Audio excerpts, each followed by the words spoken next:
Is your iPhone volume maxed out, but it's still too quiet? Stop straining your ears. I'm going to show you a hidden setting that instantly boosts your volume for both your speakers and your headphones. First, open Settings and scroll down to Accessibility.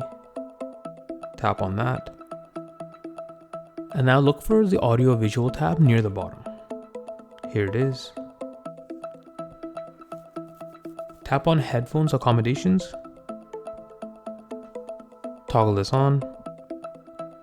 Now here's the magic trick. Switch the setting to vocal range and drag the slider all the way to strong.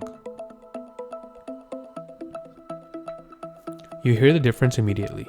But wait, don't click off yet. But there's one more setting that might be secretly throttling your sound.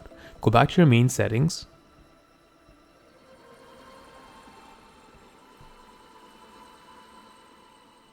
And find Sounds and Haptics. Tap on that. Scroll down to the bottom and look for built-in speaker limit. Right here, tap on volume limit. Toggle this on. If this is capped at 60%, your phone is literally holding back. Bump that slider to the max or turn the limit off completely to unlock full volume. Ever wonder how to turn off voicemail on your iPhone? Check out this video now.